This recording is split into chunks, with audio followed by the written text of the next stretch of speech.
Thank you so much for your fellowship and your fellowship. And I thank God for another opportunity to be able to come before you as we deal with therapy in the Word, or as we call it, Therapeutic Tuesday. I want to thank all of you that was here, tuned in with us on Sunday. We had another supernatural shift, and I thank you so much for another sensational Sunday. I pray and hope that you have already began a wonderful week and that you had a magnificent Monday. I pray and hope that today has been a terrific Tuesday and that you're preparing yourself for a wonderful Wednesday as we get ready to go through a thrilling Thursday, get set up for a fantastic Friday, slide right into a sensational Saturday, and then wake up all ready for a supernatural shift again on Sunday. Man, let me tell you, Sunday service was magnanimous. It was marvelous. It was epic. It was incredible. It was Pentecostal. And I have been contacted by so many people from around the country that was blessed on Sunday. And especially if one more person reached me about singing that song again. And it's so funny because Evans and I and Mike, we said it when we practiced it. We said, Bishop, you're going to be singing this song for the next 3 or 4 weeks. And so many people were blessed by, I can't remember the name of the song, Wonderful, Sam Cooke by Wonderful. And so I just want to say thank you to all those that reached out, to all those that was blessed by the song. That's just old school church, you know. And I like those old songs because they carry messages, and those messages carry meanings. And then, it helps to give you balance, you know, when the winds of life are blowing. So thank you so much, and we'll keep doing what we do. Thank you, praise team. Absolutely awesome. Thank you to all my anointed musicians and to a wonderful and extremely professional team that I have assembled around me to help bring the visions to pass. Right before I get into our word today, and I'm going to be cognizant of time going forward, as I told you, because I know that our kids are back in school. And so even with it being virtual, I want to make sure that we can kind of finish up around the 8 o'clock hour. Matter of fact, on that note, I have a lot of, I love young people, and I love investing in them, and I love believing in them, and I love supporting them. And one of my goddaughters, whose name is Kennedy Robbins, and she's Dr. Robbins' daughter. I love you, Kennedy. Kennedy, of course, is right now probably, she is the elitist, or she represents the elite of Spelman College. She was recruited and pursued by D1 schools all over the country, and she decided she wanted to stay home, and she's a freshman now at Spelman. As you know, they're not on campus right now.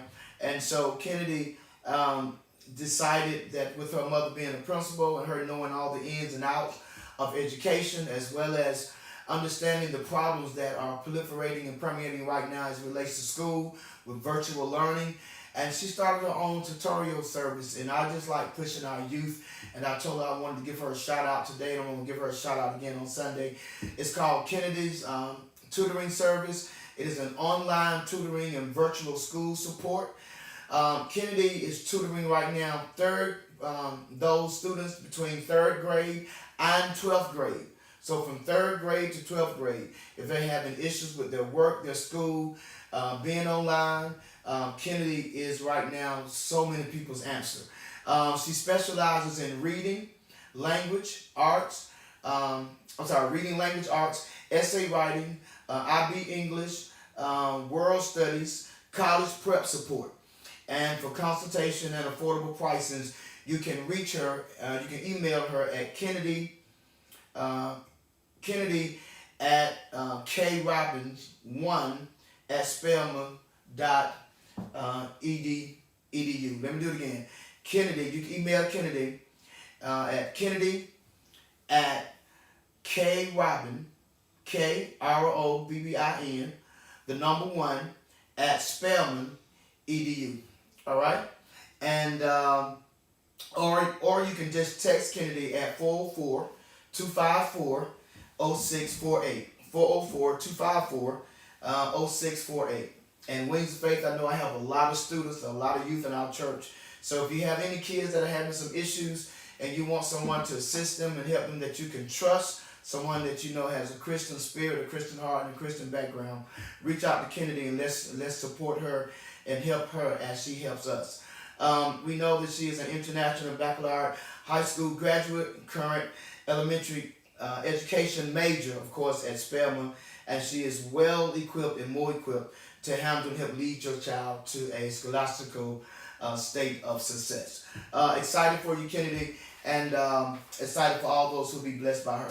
Well, let's get to this word. I want you to go to an Old Testament book, the book of Habakkuk. Go there very quickly, the book of Habakkuk. Habakkuk, the second chapter. Habakkuk 2 is going to be our word for this evening. Habakkuk 2, and Habakkuk 2 starting with verse number 2. Habakkuk 2, verse number 2. Habakkuk 2, verse number 2. And I'm just going to really deal with verses 2 and 3 as far as our exegetical journey. It says, "And the Lord answered me and said, write the vision and make it plain upon the tables." Matter of fact, I tell you what, let's go back to verse number 1, just so the structure will make sense. It said, and this is Habakkuk talking. He says, "I will stand upon the watch. I will stand upon my watch and set me upon the tower and will watch to see what he will say to me and what I shall answer when I am reproved." All right. Then he says, "And the Lord answered me and said, write the vision and make it plain upon the tables, that he may run that readeth it. For the vision is yet for an appointed time." Lean in, listen to this. "Your vision is yet for an appointed time, but at the end it shall speak and not lie. Though it tarry, wait for it." Somebody ought to be shouting in their house right now. "Though it tarry, wait for it, because it will surely come to pass. It will not tarry." Did y'all get that? You know what?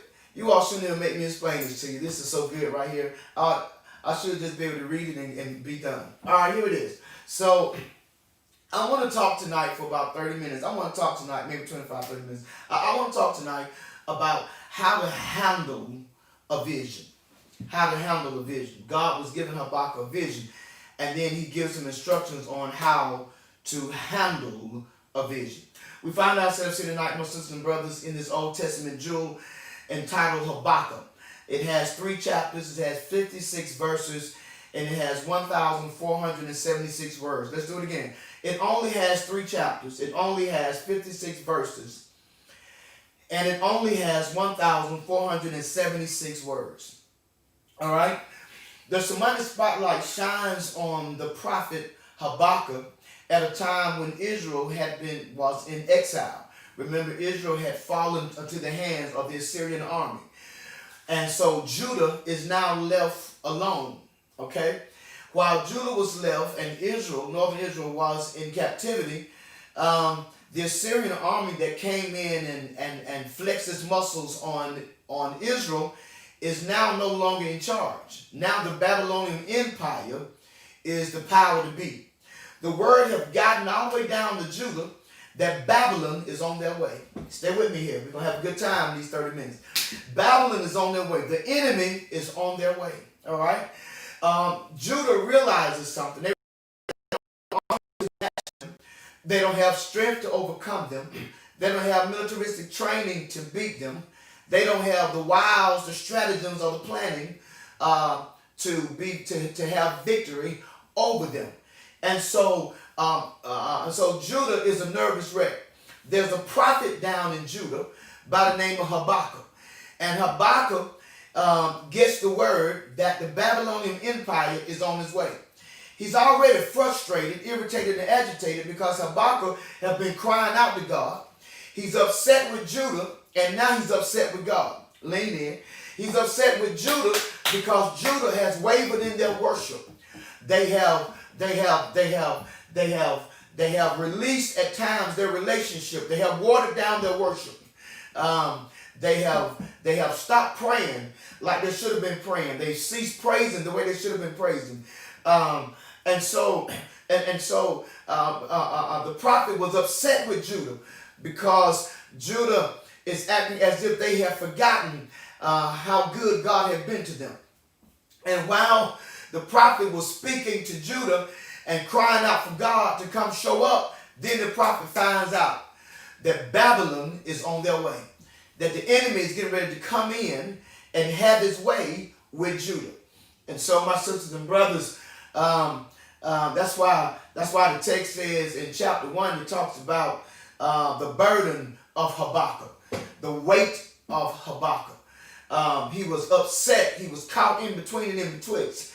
And he's trying to cry out on behalf of the people. So he's crying out to the people on behalf of God, but now he's crying out to God on behalf of the people. So really he's a prophet now in the office of a priest. And so he's crying out to God now on behalf of the people because Habakkuk doesn't feel that it's fair. He doesn't feel that it's fair that Babylon's getting ready to come in and wreak havoc on Judah. But what Habakkuk didn't realize was that God had raised Babylon up to use Babylon to come in to be the rod of punishment that is going to discipline Judah, and then God was going to come back and punish Babylon. God is amazing. God was going to use the enemy to let the enemy, God was going to allow the enemy to chastise Judah, and then God was going to come behind Babylon and chastise the enemy. I tell people all the time, God is sovereign. He can do what he wants, who he wants, when he wants, how he wants, just because he wants to, all because at the end of the day, he's God. So now Habakkuk has this, what the Bible called this burden. The word burden, if you run the etymological research on it, comes from the word that is pronounced baros or barosity.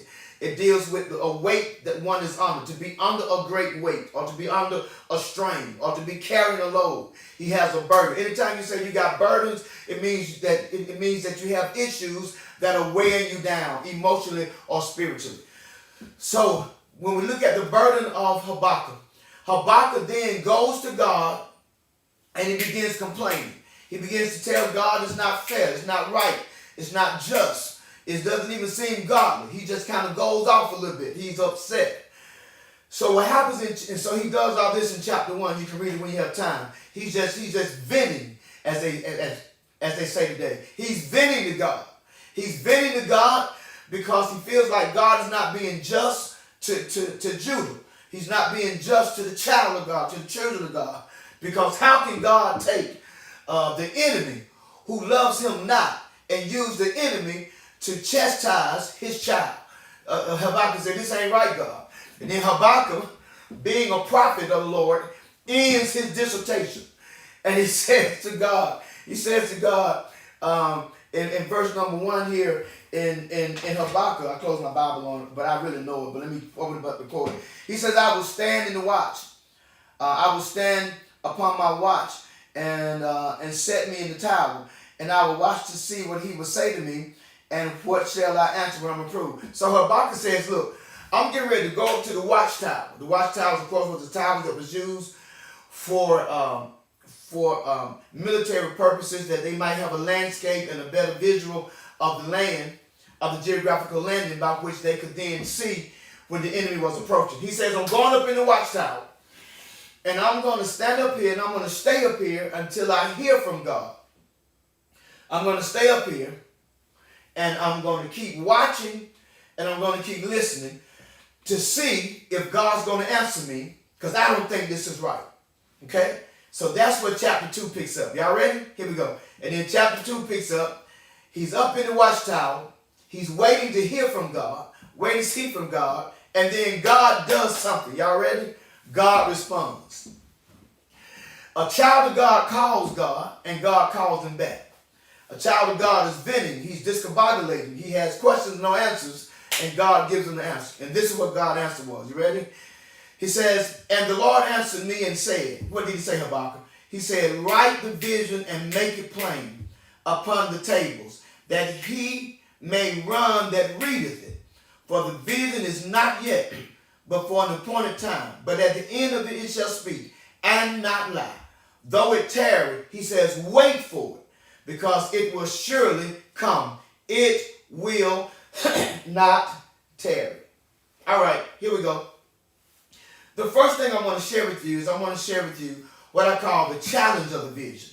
The challenge of the vision, or the challenge in the text. Here it is. what I thought the challenge was this. I thought this was very challenging, was that Habakkuk had to, some point A, he had to surrender.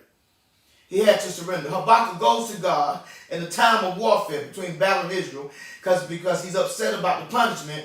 He goes back to God and asks God to give him a vision. And he's going to wait in the watchtower until he gets the vision. So he had to surrender himself beneath God. He had to submit himself to God and wait on God's answer that he might be clear. So Habakkuk is waiting on not just information, he's waiting on revelation. He says, I need revelation about this situation. I don't want to move any further. I don't want to say nothing else. I don't want to respond. I don't want to react until I get some revelation about my situation. Come on, somebody. I don't want to throw temper tantrums. I don't want to make a checker move. I don't want to become too emotional. You know, I don't want to throw in the towel until I get some revelation about my situation. Praise God. There's somebody watching me, and you need to get some revelation about your situation before you make the wrong move. Because you don't want to look back and realize you made your move too soon. You got it? All right. So he's in the watchtower, and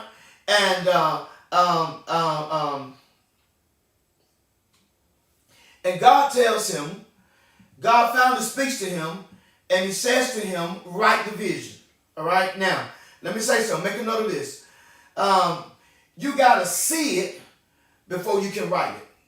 All right? You got to see it before you can write it. You can't write about a vision you haven't seen. You can't take notes on a vision that you have not heard. You cannot speak about a vision that God has not shown you. So God says write the vision, but in order for him to write the vision, God is either going to have to show him the vision, or he's going to have to tell him the vision. Because you cannot write about what you have no knowledge about or what you've had no visual concerning. All right? So if you tell me you got a vision, that means that you see it or that you have knowledge of it. If you don't have either, you don't have a vision. Because a vision without knowledge and a vision that have not been seen is not a vision. All right? So now let me put it on pause in case there's somebody listening to me that may not know. The word vision comes from the word harama. The word harama means that which one sees with sight. Watch this. But that which one sees with sight of mind and not sight of eye. Okay? In other words, your mind see it before your eyes see it. We are in September, right? I walked through my home today, being very transparent. I walked through my house today, and I was for some reason, I just had Christmas in my heart, in my spirit. And I walked through my home today saying, I'm going to put a tree here. I'm going to put a tree here. I'm going to put garland there. I'm going to put light right here. Blah, blah, blah, blah, blah, blah. What are you saying, Bishop? There are no trees in my home. There are no Christmas trees in the store. But as I stand in September, my mind is in December. So I'm already trying to figure out how I want my house to be decorated because I have certain events I want to have in my home, and so I'm going through. Why? Because vision has to be seen. It has to be seen with the mind before it can be seen with the eyes. So I have a question for you. Have you seen anything lately? Have you seen anything lately in your mind? Have you seen your next season in your mind? Now hold up. Lean in. You cannot have a vision that is in your now. You must have a vision that is in your next. Let me say it again. Wow. You know what? Now, okay, let me say it again. Listen to me. If you cannot have a vision that is in your now, your vision is always in your next. Let me say it again. Your vision is never in your past and it's never in your now.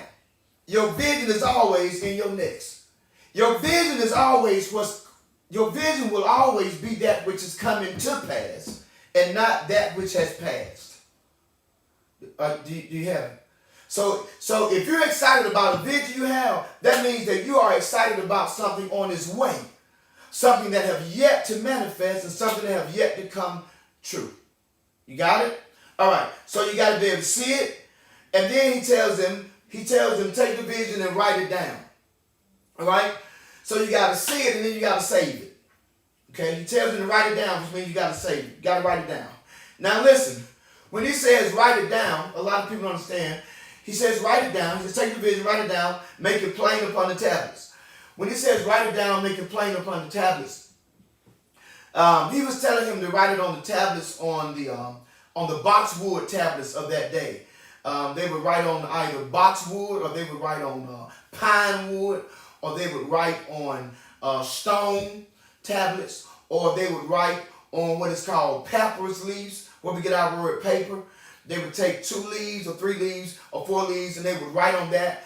And what they would do, they would dry them out, and then oftentimes on the boxwood, they would take wax and they would cover the table with wax, and then they would take an iron pennant and they would carve in the pennant whatever the documentation was.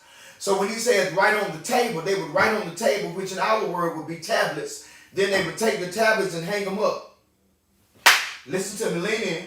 So when the prophet wrote on the table, they would write on the table, which was a tablet, take the tablet and hang it up. The tablets could be hung up at his house. The tablet could be hung up in the temple. The tablet could be hung up in the marketplace. You got it? And so when people went by, they saw the tablets being hung, or they saw the table that was hung, and they would read whatever the inscriptions were that was on the tablets. You got it? And he had to write it when he says make it plain. When he says make it plain, lean in, that meant write it in big letters so that those going by it wouldn't have any problem understanding it. All right? So he says a vision that is not understood is not a vision. A vision that possesses too many perplexities is not a vision. He says the vision should always be clear. Your vision should always have clarity. God says when I give you a vision, it's going to have clarity. It's going to be simple. He says, so when I tell it to you, write it down and write it in the most simplest form you can write it. He tells them, write it so simple that when people come by the tablet, they can read it. Watch this. But when they read it, I want them to be able to read it and run. So watch this. You got to save it. He says, write it down. Okay, you got to save it, write it down. Then you got to simplify it, make it plain. Make it legible. Make it large enough that people can comprehend it. All right? But then he says, share it, that he may run that readeth. Now watch this. There's two generations of thoughts. One is they would read the vision and become so excited that they would take off running with the vision. Well, 3 thoughts. So they would read it, get so excited about what they read, and then take off running. All right? 2, there were, in those days, there was what they call runners. They would have been like, in our day, it would have been a modern day postman. And their job would be to run from post to post, or from tablet to tablet, to see what had been written, and then bring that knowledge back to the people. All right? So that's why he said that those that read it may run with it. Because the runners will come get the knowledge and then run and tell those in town about the knowledge they've gotten. All right? Then there's another theory.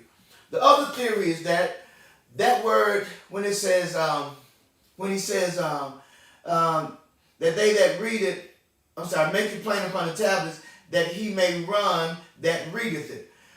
That word run right there, in that culture also meant to announce. So it says that he may announce it that reads it. He may publish it that have read it.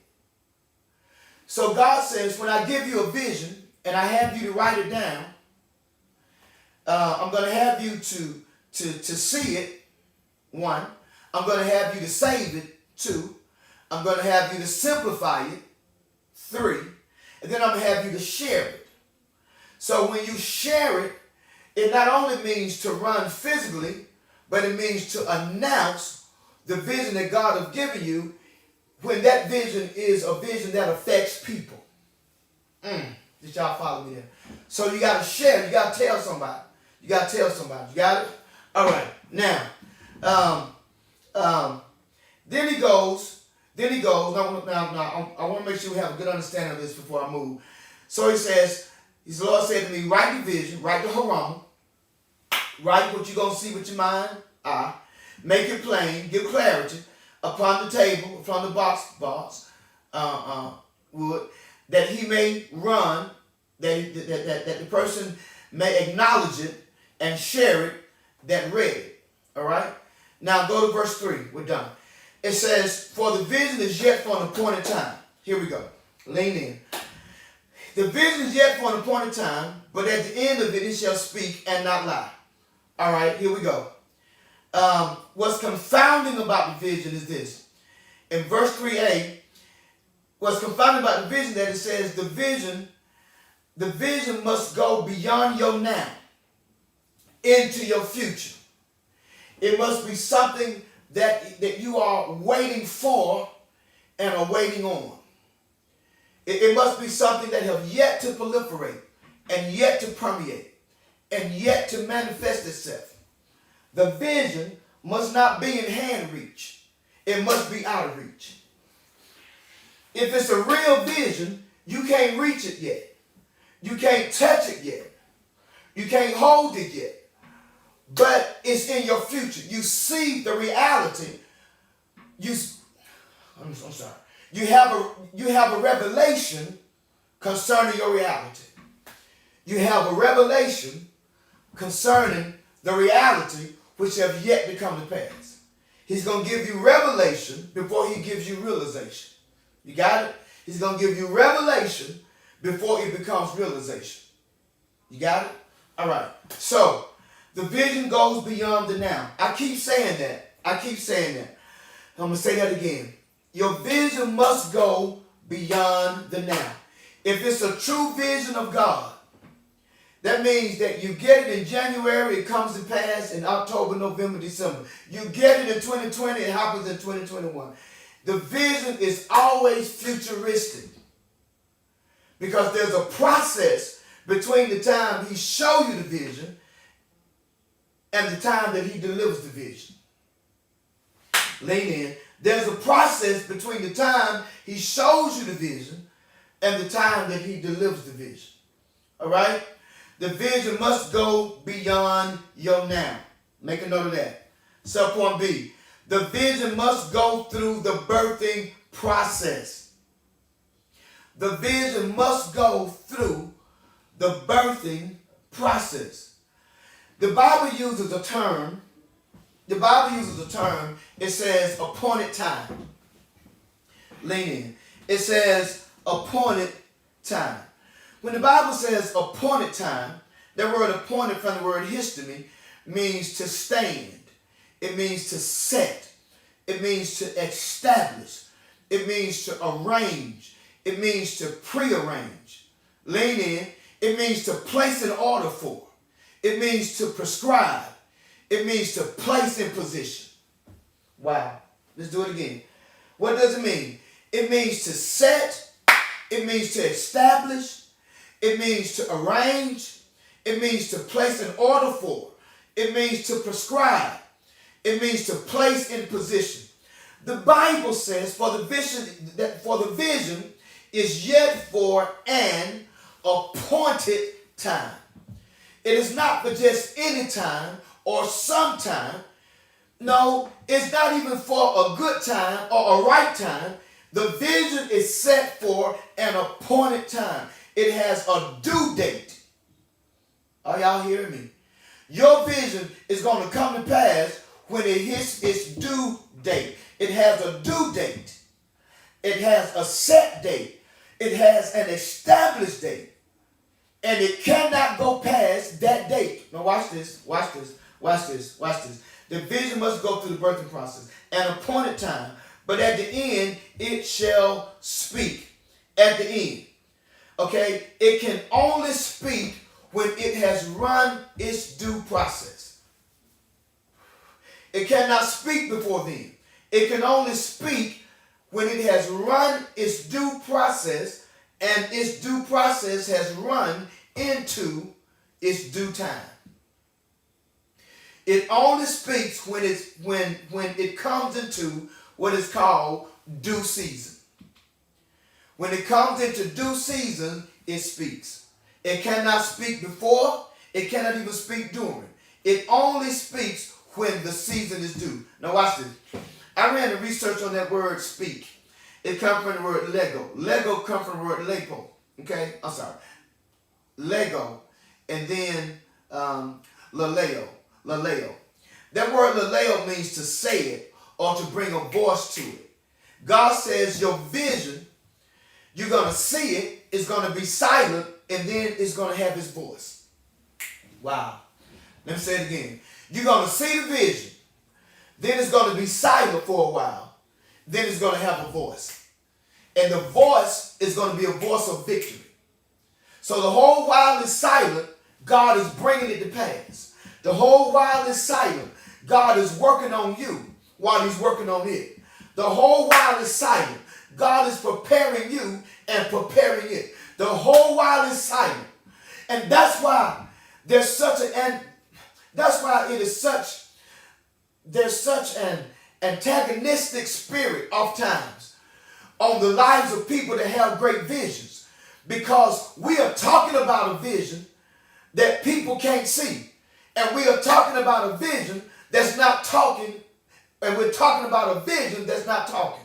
We're talking about a vision that they can't see and they can't hear, because in order for the vision to run the process, the vision must stay silent until it comes into its due season. And when it comes into its due season, God is going to give the vision something that he didn't give it before. He's going to give it a voice.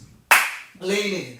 Until the vision can speak, the visionary must speak. The visionary speaks for the vision. Once the vision comes to pass, the vision will speak for itself. Man, I wish y'all would listen to me. Do y'all hear what I just said? The visionary speaks for the vision until the vision comes to pass. And then the vision speaks for itself. Many years ago, there was a man by the name of Walt Disney. Walt had a vision for a place called Disney World. Walt Disney told his wife about Disney World. He told his children about Disney World. He told his team about Disney World. And then guess what happened? Walt Disney died. Walt Disney died before Disney World could be built and opened. But he had told them what he had seen. Lean in. He told them what he had seen. But he died before Disney World could be built and be open. When they cut the ribbon on the day when Disney World was open, everybody gave comments. And one person was so heartbroken that Walt was not there, that they got up and said these words. They said, and I'm paraphrasing, the only sad part about the day is that Walt is not here to see this. He's not here to see Disney World. And Walt Disney's wife got up and said, I want to make one correction. I know he's not here, but he saw it. He saw it before he died.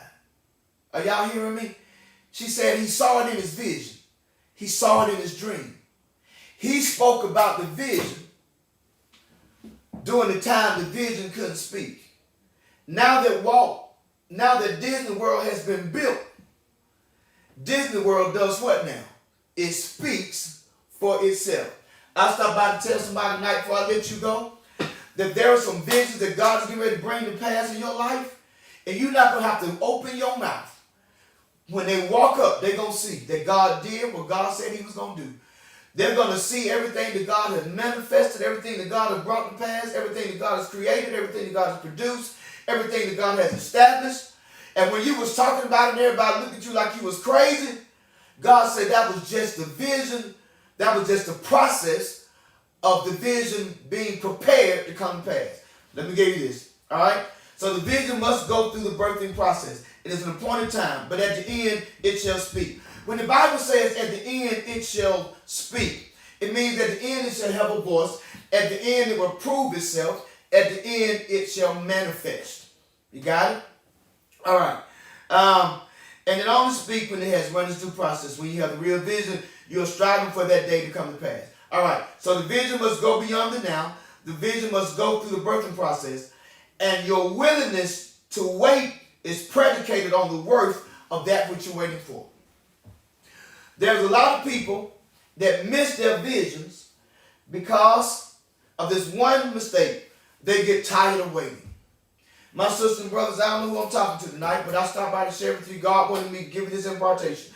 You cannot get tired of waiting on that which is worth the wait. Wow.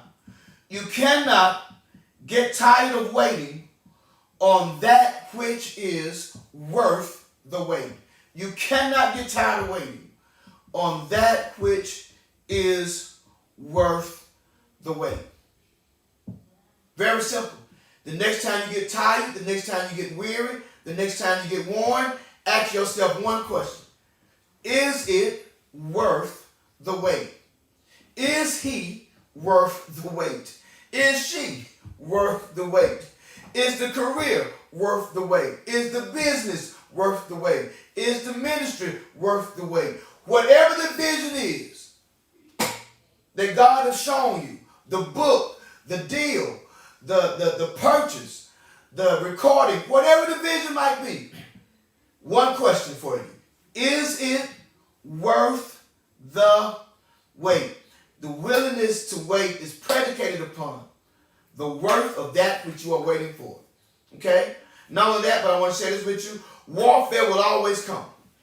Make a note of this. Warfare will always come during the wait. Because the enemy knows the worth of what you're waiting on. Wow. Wow. Wow. Warfare will always come in the midst of the wait because the enemy knows the worth of that you're waiting on. So the enemy wants you to turn loose during the night because he knows that joy is coming in the morning. So I don't know who this is for, but God told me to tell you, stop allowing the enemy and stop allowing weariness and stop allowing the reality of the now to make you stop waiting on the revelation and the worth of your next. Because what's coming to you next is greater than what you are experiencing in your now. Does that make sense? All right. In my conclusion, in the conclusion of the vision, here it is. The vision brings clarity. The first indication that you have. The vision, God will always give clarity to your vision because he does not want you to have a vision filled with confusion. Real vision will dismiss confusion every time. It always does. Because real vision, the one thing real vision always brings, do I have time? Real vision always brings light. In the beginning, what did God do? In Genesis, he said, let there be what? Light. He lit the world up that he might bring his vision to pass. Real vision is never placed in darkness to stay in the dark. Real vision may come out of darkness, but it must be on display in light. All right? Real vision brings clarity. Make a note of this. Real vision will bring unity. No one vision from God can affect only one person. Real vision always affects more than the visionary. Lean in. Listen, a true vision from God will always impact more than just the person's life he gives it to. If God gives me a vision, it's not just for me. It has to impact somebody else outside of me. Because whenever God blesses, he blesses for you to bless somebody else. Real vision brings unity. Real vision brings energy. It brings energy. That's why when they read the vision, they took off running. God said, write the vision and make it clear so that when they read it, they'll run. In other words, you cannot have a vision and not be excited about it. You cannot have a vision and not be excited about it. You cannot have a vision and not have energy. You cannot have a vision and not have synergy. You cannot have a vision and not have hope. You cannot have a vision and not have anticipation. Come on, somebody. If God has given you a vision, you ought to be excited about it. You ought to be hyped about it. It ought to give you strength. It ought to give you power to press on. hope to hold on, a future to go on. It ought to be the foundation you stand on. So when people ask you, what is it about you that nothing seems to rock you or reel you? Baby, I got a vision. I got something coming in my next that's greater than my now. My tomorrow looks better than my yesterday. And what's about to happen is greater than anything that have happened. Come on, somebody. Are y'all got me? Anybody feeling me through? Anybody got a vision? All right, here we go. Here we go. So that vision is going to bring unity. That vision is going to bring energy. That vision is going to bring destiny. All right? Everyone that has a vision, that vision is for your tomorrow. That vision is linked to your destiny, and your destiny is linked to your legacy. Your vision will grab your destiny will grab your legacy. You got it? All right, all right. Vision grabs destiny, destiny grabs legacy. In between legacy and destiny, there's victory. Your vision will grab your destiny will be undergirded by your victory, which then will allow you to leave a legacy. Real simple. Let's read it again. And the Lord answered me and said, write the vision. All right? Make it plain on the tables, that he may run that readeth it. For the vision is yet before an appointed time. Everybody say appointed time. But at the end of it shall speak and not lie. Though it tarry. Let me give you this as we close. What does the word mean when it says, though we tarry? The word tarry from the word minnow. It means to abide in, or to continue, or to take a while. Closing out now. He says, though the vision abides, and though the vision continues, and though the vision takes a while, God told me to tell you this. He says, wait for it. I'm done. He says, wait for it. I don't know who this is for, but there's somebody watching me tonight, and your family don't understand, but you have a vision. Your friends don't understand, but you have a vision. Your co-workers don't understand, but you have a vision. Your boo may not understand, but you got a vision. Hubby may not understand, you got a vision. Your wife may not understand, but you have a vision. The people that love you may not understand, you got a vision. The people that's closest to you may not understand, you got a vision. You may have tried to discuss it with people that don't understand. God told me to tell you something. He told me to give you this tonight. Real simple. He says, wait for it. He says, wait for it. Though it tarries, though it continues, though it takes a while. He says, wait for it. Why? You ready? We're closing out. Because it will surely come. He didn't even say it might come. He didn't say it may come. He didn't say it's a possibility it's going to come. He didn't say it has the potentiality of coming. I got to get out of here. Y'all not fine. Listen, God never said it may come. He didn't say it might come. He didn't say it was possible. He didn't say it had potential. He says, because it will surely come. He gives you a guarantee. It will surely come. He says it will not tarry. Now, can I take 1 minute to explain something? Because I've heard preachers do this wrong. And I'm just so tired of people just messing up the text. Here it is. The text says something here that people don't understand.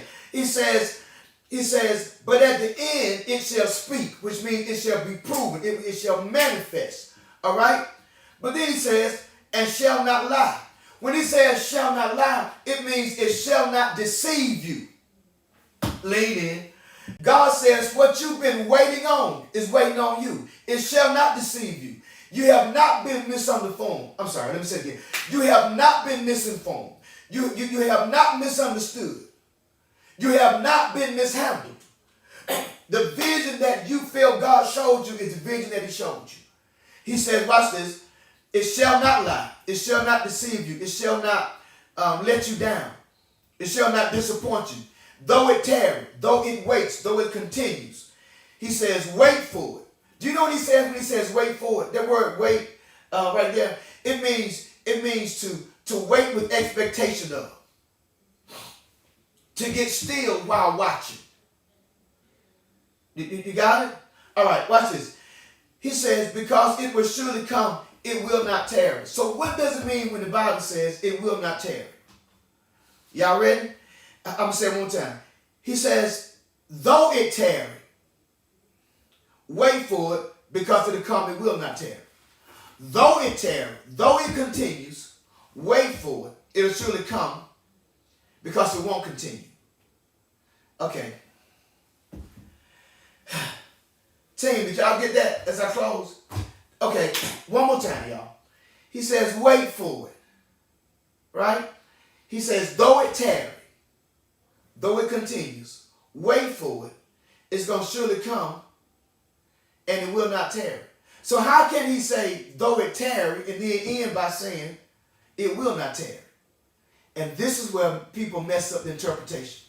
When he says, though it tarry, what he's saying is that from the time I show it to you to the time that it arrives, it's going to tarry. In other words, you got to wait for it. You got to wait for the due date. It's like a woman that's pregnant. The doctor tells her she's pregnant in August, but he tells her the baby's not due until March or April. So she knows she's pregnant, but she got to wait on the deliverance. So then what does the text mean when it says, though it tarry, wait for it, he shall surely come, it will not tarry? So why does he use a double tarry? You ready for this? He says, though you got to wait on the due date, you won't have to wait past the due date. Because the vision can't go past the date that it's due. Okay, lean in, lean in. If the doctor say somebody's going to deliver in April, they may deliver in May. God said, that ain't how I work. He says, if I tell your promise to come to you on April 15th, guess what it can't do? It cannot show up on April 16th.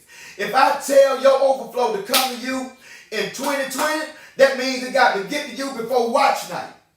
Lean in. He said, you may have to wait until the due date, but the due date cannot pass the date that is due. Lean in. In other words, there is no prophecy. There is no manifestation of vision that will ever go past the date that God has set it to speak to you. You don't have to wait on it.